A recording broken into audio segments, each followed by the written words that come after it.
Welcome to the Leg It Sportcast. It's me, Andy Grant. It's me, Jordan Neild. Massive thanks again to Social Scousers and Monterex. Link is in the bio if you want 15% off your Monterex order. Make sure you follow them on Instagram. Decent merch. Well happy with my bundle I was sent this week. Little care package. So, yeah, massive thanks to the lads at Monterex. Go and give them a look. How are you doing, Mr. Corona? Back out. Tell you what, tough few days that. Mate, listen, I don't want to get all political about the coronavirus because everyone's sick of it, and I guess the Friday morning ritual, the feel good vibes we're bringing is about footy, that lads chat, so I don't want to dwell on it too much, but just tell the people what happened then. So basically, obviously we went to Brighton. It was like eventful, obviously. Couple of days, and then someone got pinged anyway. And then obviously you're in touch with them. So I don't actually know where I was on the coronavirus food chain, but I was there somewhere. But like tested, I was negative. Family were negative, missus, kids, all that stuff. But then I'm still got to just sit in the house. Just honest to God. Most of them got it, did they? Well, there was a fair number, and then but obviously there was there's a few negatives, a few positives, and all that stuff, which again doesn't make much sense. But yeah, I was literally just going bedroom, living room, garden, bedroom. But yeah, did a fair bit of drinking. Back out now, back amongst it. Boom. So it was horrible to miss though, the last week's episode. I was gutted about it. I know, as the morning went on, a few messages were coming in going, lad, it's not uploaded yet, the podcast, I was like, oh. I know. But apologies, me and Jordan just saying as well off air, we've had a good 12, 13, 14 weeks of being on the ball with it, so we're back. Apologies. Let's hopefully it won't happen again. Yeah, we missed a bit of fun as well, didn't we? Obviously McGregor getting... We should still touch on it, I guess. I know it's kind of old news now, but... To be fair, there's a bit of a development. Like, I don't know if you've seen him. He was... he put up like a 6-minute Instagram thing up where he was talking about obviously he was going into the fight with stress fractures, and Dana White's come out and said he's got chronic arthritis in his ankles or something, and he made a request to tape his ankles for the fight, but then eventually didn't do it. Don't know if he didn't want to show or whatever. So there's clearly deeper issues there with McGregor and his fitness. But I thought that I watched that little video you're on about, and I was thinking to myself, you're giving away a lot of you. If you are going to come back and fight, you're giving away a lot of information. Just kick his ankle. Silly as it sounds, like he's saying all these things that's wrong with him. I'm like, well, yeah, your next opponent's going to be watching this going, mad, isn't it? But yeah, I mean, I think we will see him back because of his ego, because he will not go out like that. But it's one of them, like, what's his motivation for coming back? Hey, but it was everything that we said though. I mean, he's now got a terrible break in his leg. Yeah. Horrendous. He's going to be on crutches for months. Yeah. And it wasn't like when your ankle collapses under your body weight. It's not like the half foot injury where it's a little bit of impact and it literally crumbled underneath him. And I'm sorry, there's got to be a bit of him that's thinking I could have been sitting on a boat here. My yacht, boss. Oh mate, you can tell he's got nothing to do, and he's just sitting there on his phone because his Instagram posts have gone up. He's doing like 2 or 3 a day now. Golden people a little bit. He put up this morning going, me Lamborghini yacht getting delivered. Oh, seen that, yeah. But he did, like, as you say, he put a thing up that I thought quite as interesting where he put, you need people like me. And obviously, he did, we spoke about it with Nick Peet, he went back to that, like, trash talking everyone, when he was the nice guy the second time round, and the sport does need him still. Yeah. He's still the biggest star, his next fight will be, I think he owns like 5 of the biggest pay-per-view numbers in UFC history. I think 5 at the top 7 or something daft like that. But the sport needs him, the fans need him, the promotion needs him. Well, it's getting a bit deep then on you for a minute. Does the fight game need him, or do we as society need him for entertainment? Yeah, well, we all, like, you look through, because you could argue there's 2 different things there as fighting. Yeah, but like if you look at all sports, like, you need neutral people to be attracted, don't you? In order to take the sport to the stratosphere. For example, like, you need people. When McGregor fights, I get loads of questions from people who do never text me about boxing or MMA ever. And they hear that McGregor fight, like, I was in Brighton, McGregor's fighting. Do you know what I mean? Yeah, and that's in footy, boxing, MMA. It's everything. You need them characters, and without him, how many neutral eyes are left? Just leave the sport of MMA because there's a brilliant card this weekend. Corey Sandhagen against TJ Dillashaw. Boss narrative because TJ Dillashaw was the champ and got popped for EPO, and now he's back. like the neutral person, the person on the street doesn't care. 100%, yeah. But if this was McGregor's comeback, be everywhere. Yeah. But you know, we always need stars, mate. We always need stars. Yeah. No, I just think, mate, the way again, and I sound like a hypocrite because I've said how funny he is, but I think the way he is sometimes and his attitude, it's more of a society I've got an issue with, of just how we're attracted to the wrong things almost. Do you know what I mean? Like, I look even from a personal point of view, I look at the podcast we done with Bernard Morgan, 97-year-old D-Day veteran. It's not got any of the views I think it should for a national hero like him. But yeah, someone will say like, McGregor's just said that Poirier's bird's been his DMs. Everyone's like, oh, let's watch it. Yeah, that's why society. That's why tabloid newspapers are so prominent in there. But it's right, we do. Whether we like it or not, there's we're always attracted to the heel, aren't we? Yeah. So like the heels in movies and stuff, we're always attracted to him. Just human DNA, innit? I mean, it'd be hard. You know what I think the biggest thing for him will be, just from your own personal experience, it's the little things. Yeah. Well, I was going to actually say the example of you can't even make a cup of tea, but I doubt he makes his own cup of tea. Yeah, he's one of them. Yeah, but I mean, just the little things of walking and with a break like that, he's going to be on crutches for a good while. So, I mean, hopefully he has a speedy recovery. Yeah, it's one of them. I think we will definitely see him back. It's just when, isn't it? Yeah. The other thing which would have been fun to gloat about was England. Yeah. And I must admit, it's been sunny since England lost. Every day's been roasting us. Yeah, that was again. It's old news now, but mate, England fans didn't the minority, of course, it is, but mate, they didn't deserve to win it. I think the players did, and the manager. But there's another day for us to talk about the the racism stuff and all that. I'm sure there's another episode on that because Lewis Hamilton's had it now after winning the British GP. But so I think that's a completely different subject and something that we'll come back to another day. But as you say, the fans didn't deserve it, but the people that did are the ones that matter, the players and the manager. And you know what, we said it the other week, we were jokingly, we were against England, but taking it too far, joking and stuff, but what they did as a team and as a manager and a coaching staff was brilliant. Although, what I will say, which I don't think's got much spoken about, is I think Southgate got it so wrong in the game. Oh, with their subs and stuff? Just in general, they got 1-0 up and then just didn't do anything, did they? I know. I think it was a bit weird taking, someone we're probably going to talk about when we get up to current affairs, Henderson, but I think putting him on and then taking him off was, I know he's not a renowned penalty taker and he missed one, but it's that influence, innit? It's someone who's been there and won things. Oh, yeah. And being like, it's all right in being part of the team and being on the side, but there's so much about someone's presence like that. 100%. It's calm and influence. The reason he's so important to Liverpool is his calm and influence, and I think... but I reckon if you spoke to me, he'd probably go back and say, I should have done things differently. But when you got to look at Grealish and Sterling, people, John Stones just took penalties in the past and chipped them down the middle and stuff. Why is he not taking one there? The balls that you are needed to take a penalty in general, and then to take one in a final of a national tournament in your home country, and you need to score. Oh my God. Everyone should just done what Harry Maguire did. Just led it. Broke the camera, didn't he? It was a great penalty. I know he walked away as if he aimed for the top bin, but he didn't. No, he just let it go. Once the blaster, didn't he, my Bezzy? Yeah, your big mate, Harry Maguire. So yeah, that was over. And you know what, mate, as much as I wasn't into the Euros, I've been a bit gutted that there isn't the odd footy match on. Mate, I really did enjoy it. I mean, I know the old transfer rumour mill starting to gather a bit of pace now, but we're already 3 weeks out from the Prem, so we're still a little bit out. But yeah, I am missing the footy, I'll be honest. Big time. On that rumour mill, should we go into a few of the things I've seen? So Liverpool this morning have confirmed, well, it'll be this week by the time you guys listening to it, we've sold Grujic, Grujic and the other kid as well. The striker Antoine or whatever. What's his name? I can't think of his name. Yeah, his name's Antoine or something. But they've got nearly 20 million for them. It's madness, isn't it? Now that player, the other player, I can't think of his name. He's been on loan every time, hasn't he? Never played the game. Yeah, and they've got about 7 mil for him, I think. Crazy, just the state of the game, innit? But I think obviously Liverpool need to raise money in order to buy, don't they? I think that's pretty clear. I don't know where we're going to buy. I haven't seen much of that. But they got 20 million in the bank there from, like you say, a 25-year-old.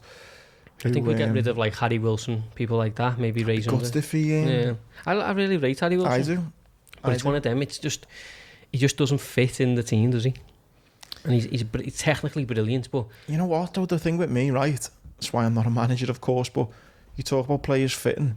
I don't know anyone who fits in that midfield apart from the front three, which I think are going to be Thiago, Henderson and Fabinho. Yeah, hopefully. You've got the front three that are stuck, the middle.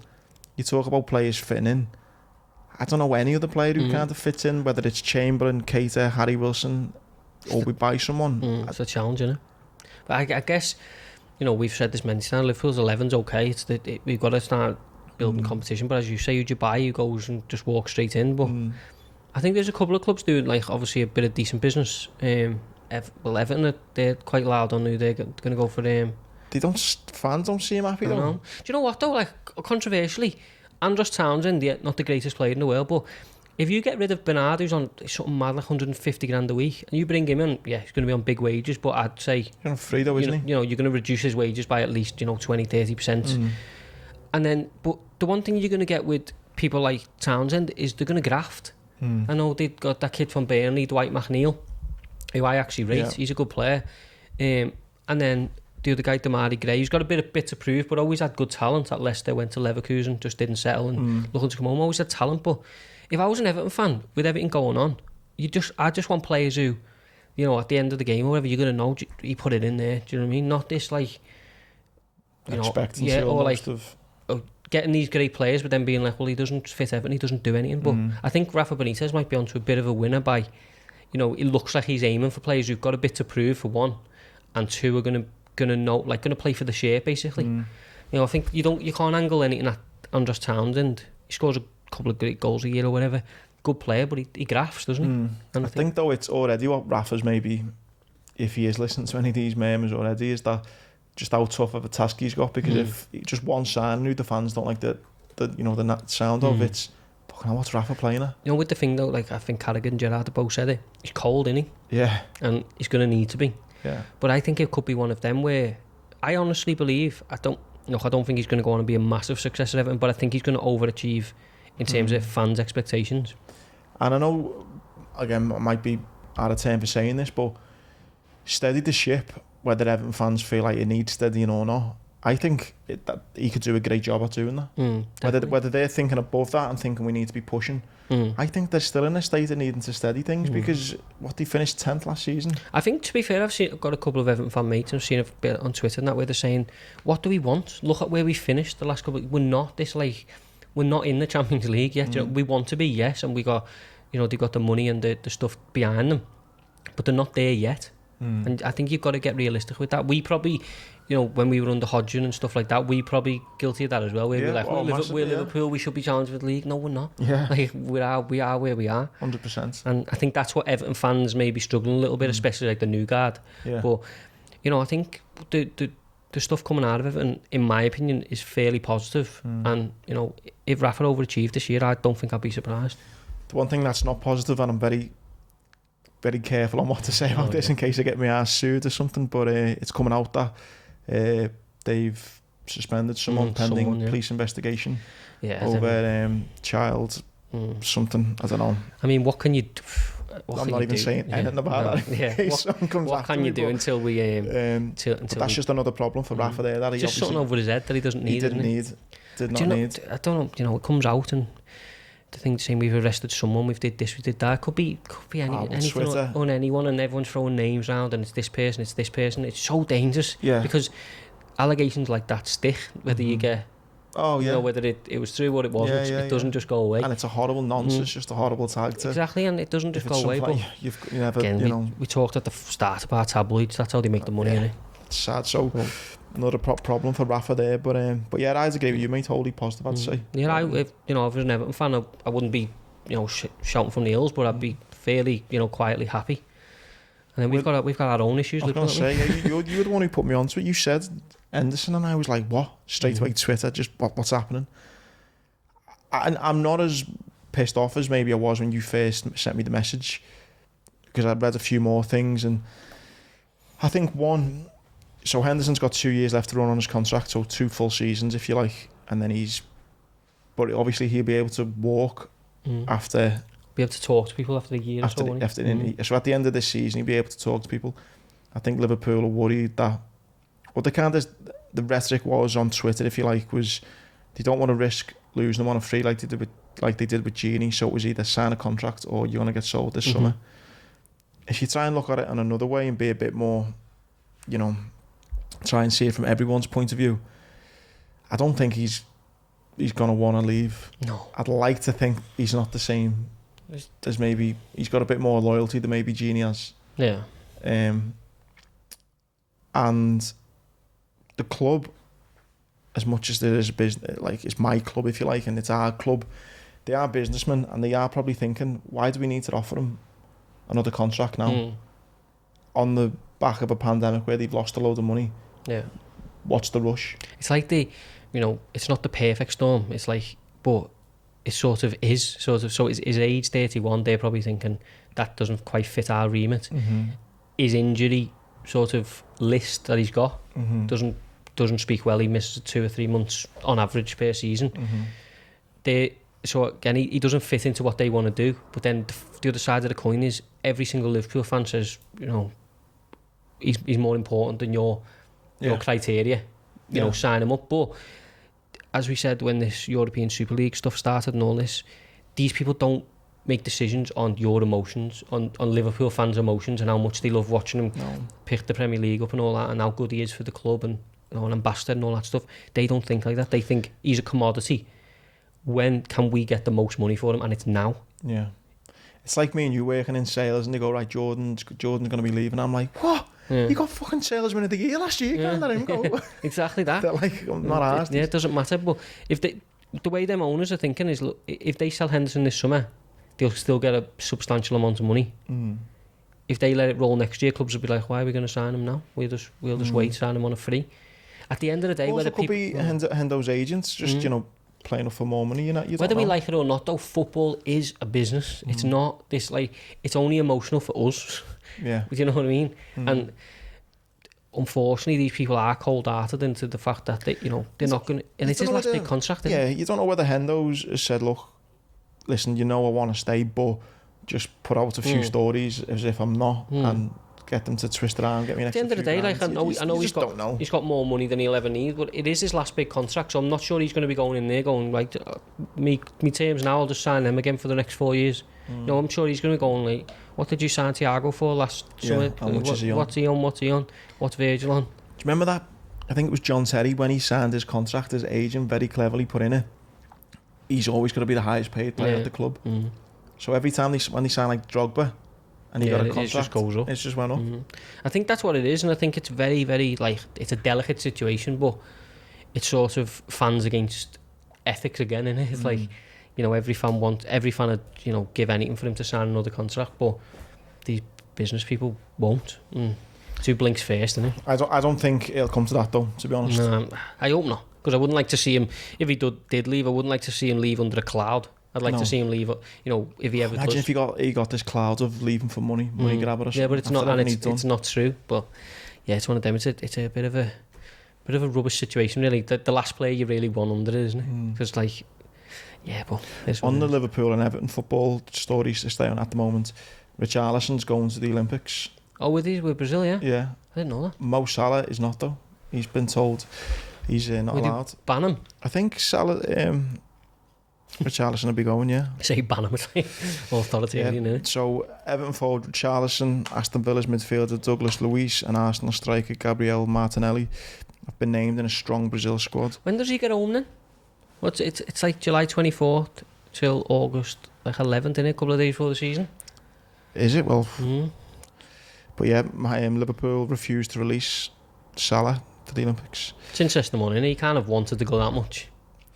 And he's a bit of a hero, isn't he? Well, he's God in that country in Egypt, isn't he? Yeah. You know what's interesting on that Salah one? It's, you know, this debate of Ronaldo and Messi. Obviously, Messi won their Copa America. So that kind of whole Ronaldo done it for Portugal. What's he done for his country? Messi. Well, Messi's proved it now, winning the Copa America. It just proves how much of a stupid argument that was if you don't do nothing for your country. Because look at Salah. So if Salah doesn't win the World Cup at Egypt, he can never be up there, do you know what I mean? And when he plays Egypt, just him on his own. So he's obviously not that asked about an Olympic medal, is he? But I think if Liverpool hadn't underachieved last year, I don't know whether it might have been a bit different, but it feels like a massive year, doesn't it, for Liverpool? Yeah. Like, obviously with, you know, Van Dijk coming back and I reckon a lot of the squad probably think they've been told, haven't they, like, oh, you only did it once. A lot of them have got points to prove, although they're massively successful footballers. They've got points to prove, but yeah, I think if it was it was under different circumstances, he might have gone. I agree. The Olympics, it's back, isn't it?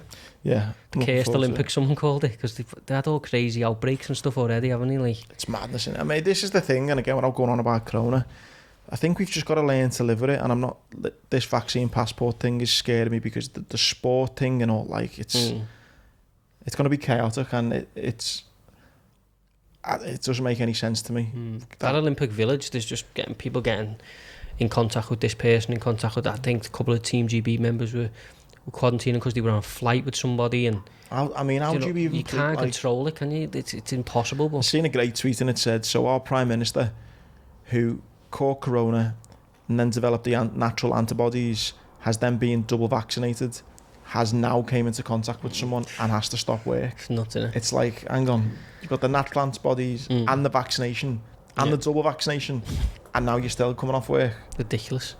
But for them, imagine the athletes though. Like, well, exactly. Obviously, to keep it close to home, Peter McGregor, Team GB boxer, fed up. Imagine sitting in that Olympic Village and being like, right, this is the best experience of my life, or should be. I need to go out and enjoy this. And he's just probably sitting there thinking, don't get COVID. Yeah. Do you know what I mean? Well, mentally, how much is his anxiety could be like just... I don't know. It's ridiculous. Worrying about, rather than worried about getting his head punched in, or like making sure he produces on the night, he's thinking... So they've been a roller coaster as well, because like people like him, they qualified, then they had like a year of like cancellation where they had to wait. He could be, him and others and women, could be a year into the pro career by now. Do you know what I mean? It's a lot of... It's a lot of stuff, not just boxers, by the way. This is everyone. Yeah. There's a lot like for some people, the Olympics is the biggest point of their career, and it never gets any bigger. It does feel a bit cursed, doesn't it? It's really sad, and I hope the Corona stuff doesn't overshadow it. Yeah, because more than it should. I love the Olympics. I'm proper I do get involved with like the old watching some mad stuff. What's your favourite sports in it? Oh, I love the boxing, obviously, but I love the sprint, the 100 metres and stuff like that. It's the glamour. It's the glamour of the 100 metres. It's like the heavyweight in it, like the Olympics. But I end up watching all mad stuff, shooting. I love it. But the only thing I don't like about the Olympics is they don't get paid. Oh, they don't get paid for the actual the event. Yeah. You think about all the Olympics, the countries make all this money. Yeah. Like the host countries, the committee members, the people there. Unless you're an athlete getting big sponsorship, you don't get paid. Yeah. I think to bring it back, like, obviously, to what I know to the boxing, I think the reason the Olympics is so big is obviously the glamour, and it's obviously getting an Olympic gold medal and all that stuff. But I think if you turn over to professional as an Olympic medalist, your contract's up here compared to if you turn over without and you're back on your ticket deals and stuff. But that's not the same for different sports. I was going to say, They don't have the amateur and the pro. It's look just like Usain Bolt. I mean, again, he's a stupid example because he's a marketing, dream, isn't he? Yeah. What he is, but I mean, but you couldn't name the other three fellas who ran in the relay with him. I know. That's wrong, isn't it? Do you know what I mean? Just give it to Usain. It's one of them, isn't it? Yeah, it's tough, like, but I think I don't know, what comes with the Olympics, isn't it? It's like the prestige, innit? Yeah, it's a pride thing, innit? Once you're an Olympian, whether you're an Olympian or an Olympic medalist, no one can ever take that away from you. And it's some achievements, isn't it? There's so much history. I remember being at Loughborough and and a lot of them trained there. Yeah. And just like got an awe about them. Yeah, it's like, especially the swimmers and stuff like that, because these are people that you don't really know. They don't have fame, but then you see them up close and you think, oh my god, do you know what I mean? The way they swim and stuff. But when does it actually start then? I think it's the 24th. Yeah, Saturday. Yeah. So this weekend, isn't it? Yeah. Up good to go. But I mean, Team GB boxing, we've got 11, I think, going. Some really good chances of medals, and I think we got good sort of history. Obviously, Joshua, Luke Campbell, Joyce, who also fights this weekend. He got a silver medal at what's the last one, Rio. Should have been gold, really. He actually. No, was it Rio? Yeah, it was. Yeah, it was Rio, and then Rio and Tokyo. But yeah, I think Team GB boxing have got some really good chances to bring some medals on. Peter McGregor's got a good little piece on Sky Sports this week. Peter's at the very front of the squad. Like, I know there's a lot of people who are very knowledgeable.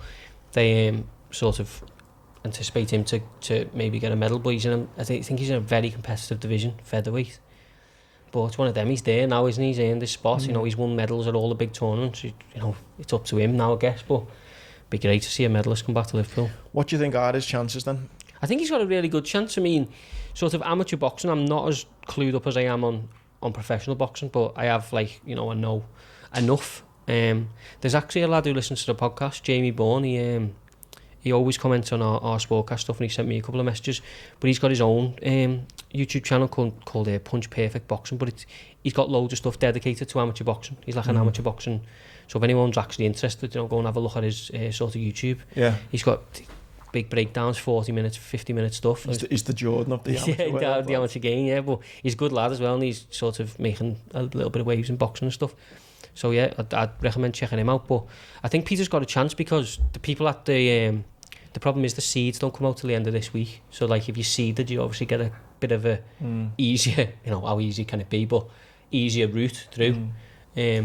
So you sort of got to see how the draw pans out for him. But I think he's beat the lads at the top, and they've beat him. So you know he's right in the mix. The Cubans are always good, aren't they? Yeah, Cubans, mate. Uzbeks, India are very strong. Obviously you got your Kazakhstan, you know, all these places that, you know, you're never going to ever go to in your life. But no, it's funny. Really, maybe really like strong. It's like being you know, when I was in Afghan and stuff. You know those people, the hard people. Yeah. Do you know what I mean? Yeah, they've come up, haven't they? The Kazakhs and that, mate. We totally off subject of sport for a minute, but this just proves how hard these people are, mate, in the Middle East. Well, not only like the temperatures and that, like you know, they can withstand cold weather and living like essentially homeless, living in these mud huts.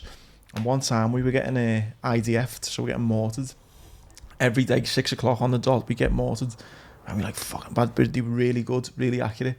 So we got a bit of intelligence after a couple of nights of this, and it was there was four fellas from Kazakhstan who just wants to come over and have a fight with the British.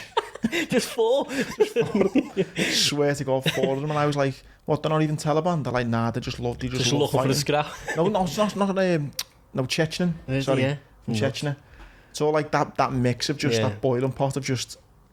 Yeah, they all look mad. But I was just like, so what, they've not got a thing against us? Nah, just Chechens, they just love to fight. Usually just closest and you want to scrap. So they literally make 4 fellas. That's mad. 4 Chechens. You know, it's funny, like... Just hard people. So when you see, like, you know, the likes the UFC and, you know, producing these fellas, I always think back to, like, those rough, you know, Middle Eastern, like, just... Yeah. You always see it, though, like, so... There's a fella I really rate, and we won some money on him a couple of weeks ago, Shavkat Rakhmonov, and he's like the up-and-coming sort of dominant force in the UFC. But then you follow him on Instagram, and he's just like back in the middle of nowhere, mate. You know what I mean? There's no, like, you know, there's no California apartments or like running on the beach or nothing like that. No creature comforts. No, mate, it's just him and his mates, no smiles, just eating. You know what, mate? Like, joking aside, I don't know, like, taking the piss a bit, but, like, that's what creates champions, though, mate, isn't it? 100%. Well, it's that Dagestani thing, isn't it? Especially with Khabib and stuff. Last week, Islam Makhachev, who Khabib's now coaching, people saying the new Khabib, they all come up the same way, wrestling with bears and stuff like that. It's a different world, isn't it? But I think, obviously, to go back to the Olympics, that's the brilliant thing, isn't it? Yeah. It's like all these different schools of training and ways of doing things, whether you're a sprinter, you know, whether you're javelin, boxing, whatever. Just so many different ways of doing things, and it's who's the best. Just cultures come together. It's who's the best. From Peter cracking the Everton Hills to some fella wrestling bears coming together, who's the best at it. And from every corner of the world, and it's just about who's the best. But the Team GB boxing, they got some boss stories. I mean, Fraser Clark, who's the super heavyweight, he was behind Joshua at 2012, like the second rate heavyweight. Then behind Joyce at 2016. Now he's finally got his chance. And in between that, he's stuck on the team, but he's done like on the when there's a matchroom show, you'll sometimes see him doing the security and stuff. And then you know, and then he's looking to get his own medal and stuff like that. And what a fairy tale that'd be. If he could medal, I mean, I think the super heavyweight's very, very competitive. But all the way through that, the GB squad, there's just boss stories. I think there's a girl, Charlie Davidson. She retired, had kids. I think she's got a family and stuff now. Didn't do anything for like 7 years. Come back, got herself back on GB. Now she's going to the Olympics as obviously as a mum, and like boss stories. Do you know what I mean? The Siobhan Clark, he lost the medal in the Commonwealth Games. Lost the fight in the Commonwealth Games for Jamaica. Quit boxing, went to be a truck driver. Obviously changed over to being part of Team GB. Got on the Team GB squad, and now is going to the Olympics. Wow. Do you know what I mean? It's boss stories of like You can get invested in them as well, can't you? I think it's the story you get invested in, isn't it? And the fact that we've got great chances. I think I've mentioned a few times the two twins, Pat and Luke McCormack, fighting at light and welter. I think Pat's the best sort of chance of a gold medal for Team GB boxing, probably along with Lauren Price, who you've seen on BBC Sports. She's doing like sit downs with Prince William and stuff like that. Yeah, seeing that. She's again, I think she's seeded number one in the middleweight for the women. So real chance of bringing home an actual gold medal. And I think she's only 24, so she's like that next where we've been speaking about Tasha Jonas, Katie Taylor, Terry Harper, all these people sort of building the foundation. She's the one that could maybe take it to the complete next level. Do you know what I mean? How hard do you think it'd be, especially for boxers, to then? Because again, for every other sport, you maybe do the Olympics, then you look at the World Championships, then the European Championships. But for boxers, you're looking at basically this is your last amateur fight, aren't you? Literally, but as we just touched on, you're fighting for that contract, because you bring a medal home, Eddie's on the phone. Do you know what I mean? What do you want? You don't bring a medal home. You're a good Team GB fighter, but do you want this contract? Or if you want to go and have a chat to other promoters, feel free.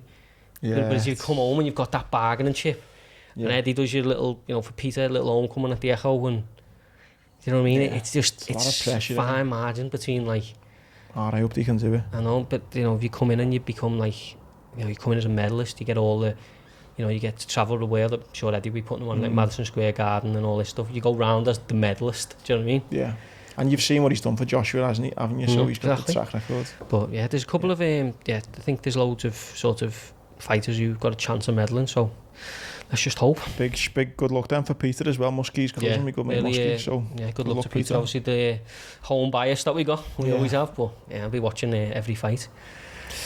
What else have you got on? A few little mad stories, because it's not a massive weekend for sport, obviously apart from the Olympics, but we've got a good boxing bill, to be fair. Joyce fighting Carlos Takam this weekend at Wembley Arena, not Wembley, but Wembley Arena. On BT Sport. That's a good little it's a good show, to be honest. Proper. I really rate Joyce. He's terrible at interviews, terrible. But obviously he come home from Rio with the silver. Signed with Frank. I think he signed with David A first, and then he's with Frank Wadden now. But we spoke about it the other week when he beat Dubois. That's a big win, wasn't it? Yeah, he just never gets any credit though. I think he's 12-0 with 11 KOs or something. It's mad that, I think, isn't it? And he doesn't have the build up. Yeah. But his resume's brilliant. He's not fighting cans, fighting really good fighters, and in his spare time he's like an artist, like a painter. He's a heavyweight. Mate, my big thing, I can get wound up loads about it. It's like society. Fuck, mate, isn't it? It'd be the good people in the world and the nice people in the world don't get nothing. No recognition. Joyce has a brilliant story. His mum's I believe his mum's blind or something. And he's got a really special relationship with her and stuff like that, and she's always had his fights, and he's obviously had that, being the Olympics, someone we should be proud of. I mean, there's a lot of us that are proud of him, and there's a big percentage of the country that are, but someone we should be building up. Do you know what I mean? Joyce. And then I think he's 30. He's in his mid-30s, so he's older, but not for the heavyweight. No. You know what I mean? You're around for a bit longer. And who's he fighting this weekend then? Carlos Takam. So so obviously fought Joshua Parker, had an absolute ding-dong with Chisora. But he's 40 now. Do you know what I mean? Times. So I think Jojo should do the business. Yeah, should do the business. I mean, I think he's 4-9 for the KO, so obviously for punters who are just having a bit of fun, it's not sort of a punter's price, but for professional gamblers probably be all over that. But I fancy him to do an absolute job, to be honest. Really, yeah. Takam's not really been ever beat up or stopped early or nothing like that, but I just think Joe Joyce is at this point, he's just rolling, he's just a machine. Do you know what I mean? He doesn't look great on the eye, but he's so effective. I think he's could be a big knockout then. Yeah, I think rounds 1 to 6 he's 13-5, I think. And obviously I like the under 6.5 as well at 7-4. I just really fancy it. I don't know why, it's just like that sort of Takam's 40. There's big sort of height differences. Joe Joyce punches super hard. Yeah. He's so accurate. I just think it's sort of set up for him to just have a big weekend. But what side's that on? BT Sport. Is it? Yeah, Saturday. Obviously prime time, 8 o'clock. So good for, as we say, it's not a massive weekend of sport. So hopefully people will tune in and watch it and sort of get excited by it. But a couple of people on the undercard as well. A lad that I'm really high on. Chris Borg. He's 9-0. I've spoke to him a bit as well. Like I've never met him, but spoke to him a bit on Twitter and stuff. And he's just a fighter that I just think is just flying under the radar. I said he's 9-0. He's fighting a lad called James Beach Jr., who had a really good fight with Brad Foster. But yeah, I really rate Chris Bork, and obviously people who aren't as deep in the game as me will probably won't have heard of him. But he like watch out for him. Frank Wadden's obviously excited about himself, so he'll get a good spot. Imagine about 8 o'clock, 8:30 or something, he'll be on. Punches really hard. You know, he's only a super bantamweight, but I think he's got 9 wins, maybe 6-7 KOs, so he can punch a little bit. Just a really good fighter. I think he's 26 or something, really coming up. So I haven't quite got a price for him to win by KO yet, or even just the actual outright odds, but I'll post them up later this week because I really obviously fancy him to do a job, and I think he's someone who could really go on and have a good career. Nice. The other story I think as well about this week was the Champions League started again. Rangers have got through with Malmo and Helsinki. Celtic though have got PSV or Galatasaray. What, in the qualifiers? Ooh, I can't even see Celtic making it into the Champions League proper. No, that's tasty, that. How are PSV in them down there? They're the teams, like, from old school. When you think they're just great, don't you? And you don't realise. Yeah, you're fucking the shite now. There's that, mate, I thought was a bit of interest. I'd be interested to see if Celtic even make it through. The other one was, Newcastle are still... the Newcastle takeover arbitration adjourned until 2022. Really? So it says here, huge bloat of fans who are hoping that the takeover might be approved this summer. Just seems to be going on forever. It feels like that's been going on since 2005. Mike Ashley, you know, talk about Saudis and all that. Talk about clubs under a cloud. Jesus Christ, God. Newcastle. Puts Everton to shame. But they've been under a cloud for years. Just constantly something new with them, isn't it? And mate, the other little thing I looked at before we done the show, it's not something I'd even want to mention, but I thought it'd be wrong of us to kind of not, because we do love it so much. There's going to be a, I don't know if you've seen, like a panorama thing into horse racing. Yeah, I watched it, yeah. Have you seen it? It was on last night, the night before. Yeah, last night, I think. Yeah, I was just you know what? Like, racing, not shiny. They've called like an agent. Yeah. Racing's got issues, but the documentary, it was very, it was more about the way horses that don't run are then euthanized. Do you know what I mean? There was very little on horse racing as a sport. Do you know what I mean? It was, to be honest, I quite like the panorama things, but they did something on boxing a few months ago. Is this one with MTK? Yeah. There's just no balance to it. It was just a half an hour of this is terrible, and then speaking to animal welfare people and being like, this is terrible. There was no one saying, hang on a minute, what about this? Or what about this? And that's not me saying horse racing doesn't have issues, because it does, like every sport. But like, in order for there to be a valid argument, there has to be two sides of a coin. You have to have someone to say, hang on a minute, what about this group of horse racing horses that have retired? Look at the life they're living. Yeah. And then you say, yeah, but what about these? And you say, yeah, okay, that's a problem, but we've got to fix it. But don't just say it's a blanket problem. Yeah, every horse that's not good gets sent to the abattoir and gets shot from 4 metres away. Yeah. So that doesn't happen. That doesn't happen. But at the same time, horse racing can't stand and go, we're perfect, because it's not. But I think with any respectable reporting or documentaries or journalism, you have to, whether you agree or disagree with it, you have to give the other side. Yeah. And I just didn't think that they had that. I might not give it a watch. I didn't know it was out yet. Seen it coming up, but to be honest, it was like, some of it was shocking, and I've got the Gordon Elliott thing, we went through that when it happened, and we all disagreed with it, and there's idiots in horse racing, there's horrible people in horse racing, there's people in there for money, and it's like every walk of life. But that's exactly what I'm saying. That's every walk of life. There's also people in horse racing who work for not great money, love them horses, dedicate their entire life to it. Jockeys that could win a race but look after a horse. For every bad person in horse racing, there's good people. And that's the problem. There's also horses who are making people a lot of money. Like, do you see Galileo? Yeah. Oh my! Did you see the numbers on him? Yeah, I've seen. I'm not like. So he made more than Paul Pogba. Paul Pogba. I can never say his name. Pogba. I think he made 80 million in the horse jizz. Just like getting after birds. 80 million a year. I know. It's no wonder he was crying when he died. No. Oh, what a horse. I know. I mean, he was a beast anyway, but mate, his owner, you'd be laughing. Yeah. Not now. Not now. Oh, God. You would have been freezing him, wouldn't you? You would have been inventing bloody investing into sperm banks for your horse. Yeah, that's what I mean, but there's so many good stories for all season for the bad ones, and stuff like that's brilliant. You know, bred generations and generations of horses. Brilliant horses. You know, just sort of personally, Splasher Ginger's my dad's horse now is retired, sort of happily, you know, well looked after every day, gets exercised every day, you know, probably one of the happiest ever been. So, like, it's just frustrating that people just, like... But I guess society, we all like to focus on the bad shit, right? Yeah. Do you know what I mean? You don't like to... I don't know, mate. I've been dead negative these past couple of weeks because I just see it all the time, like, negative stuff, we're just surrounded by it, aren't we? I don't remember the last time someone said, like... Not someone to me, because I try to have positive conversations, but sort of the news, he woke up and said, you know what? Everything's sound. The weather's boss. I know. It's 2 for 1 in your local. Everything's just, like, divide and conquer at the moment from COVID, and have you not had your bloody vaccine? Why not? Are you not wearing a mask? Why not? Why can't we do everything's just... I tend to keep me sort of things I don't really know about in terms of vaccines and politics and stuff. I just keep to myself. But that's the worrying thing for me. It's you now have families sort of, this is not our domain, but you now have families like saying, well, I'm not going there because they haven't done this or they haven't done this. It's your family. You know what I mean?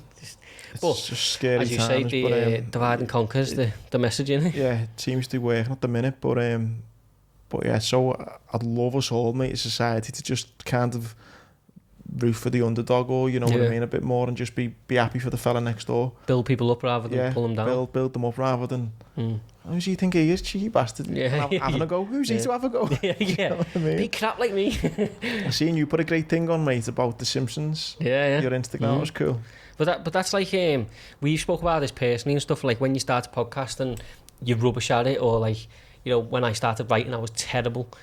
But if you're not going to be terrible, it'll just always remain, it could have been this, or and as that fella perfectly says in the video, you know, it'll just stay in your drafts forever. Yeah, if they spent all that time creating the perfect images that look great, the show wouldn't have went on to be what it is. I think in order to be great, you got to be bad, aren't you? And my first motivational talk, I swear to God, right, not my first one, but when I started knowing I wanted to do it, and I was just putting myself out there, I spoke in a church in Crosby, like 6 old women, and I swear, like, one of them could have died, or like she was asleep, like, but like a heavy deep sleep. And I'm there doing this talk thinking she's a full on a kid. Someone check her pulse.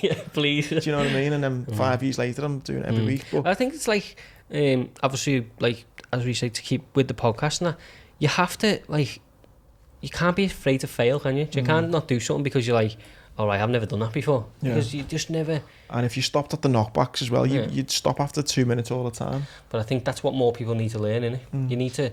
Every successful person or anyone who's any good at anything was once crap. And you just got to get comfy with that. Yeah.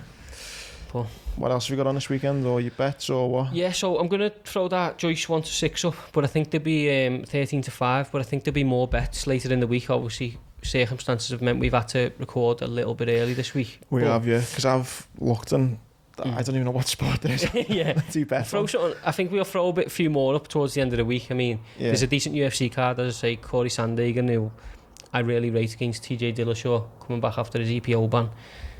How do you feel about that, him coming back? Is what it is type thing, though? Yeah, but he served an actual ban, like a lengthy couple of years, but, you know, to be on EPO, for me, you know, it's alright, Lance Armstrong being on EPO to win a bike race. When you're going into a cage or an octagon with intentions to hurt somebody and you're double loaded, you know, I start to look at that as maybe a bit cynical. But, you know, he's back. Probably like to see him get starched. Do you know what I mean? And never see him again. But yeah, it is what it is. And I think that BT Sport boxing card's really good. But get loads of. I've been putting like bets up, sort of Instagram and Twitter. People seem to be messaging me and like winning on it. We had went 1 for 1 last week, so having a bit of fun with that. But I'll do that. You smashed last week. Yeah, I'll do that again. Well, say last week we had Islam Makhachev won. I put another one up, Jeremy Stevens, and he got subbed early. But then I put me betting preview article. I said Bragastano would win, but be careful of the scorecards. And he won. I've seen Nick P comment on this as well. Says the worst he'd ever seen. He won. and he got shafted on the scorecard. So I didn't give that boxing bet out to many people. I just put it in my preview. But yeah, a couple of people messaged me like, "Oh, you called that?" And I said, "No, but like I wish I would have won." But yeah, it's what it is with boxing at times. But yeah, hopefully we can keep getting a few winners. As I say, it's all fun. You know, if you follow the bets on a Saturday night and you have 10, 5, 20 quid or something, then you wake up on a Sunday and you know you've made 50 quid or something. Yeah, happy days, isn't it? Yeah, that's what it's about. One bit of exciting news as well to kind of end on is we're planning. Well, it's already planned. It's booked. Tickets are purchased. We're taking it on the road to go and see our beloved dragon symbol. Yeah, God. Just let's hope he gets there. There's no rain. At this point, mate, just to see him in person, I'd be happy. Yeah, but we've got a little trip to the York races in August, which would be good fun. So no doubt there'll be some video content of the drunkenness and the merriness and the everything else that goes. Especially if he wins, mate. Oh God! People running down the final furlong with him. But yeah, me, you and Tom can get up there and have a good time. Yeah, it'll be an exciting time. So you can back Dragon Symbol now anti-post. I think it's about 5s, I think it is. Yeah, Nunthorpe, is it? Yeah, Nunthorpe Stakes. It's on the 19th of August, I think it is. Yeah, we'll have plenty on that before. Hopefully we can sort of get down there and maybe speak to a few of the jockeys and stuff so we can get some decent content. Yeah. So we've got that to look forward to. Again, massive thanks, Social Scousers. Big thanks to Monterex. Don't forget, Leg It gets you 15% off. Apologies for Jordan's corona ass neck last week again. But yo, boss George. Yeah, all good. Thanks for listening. Have a boss weekend.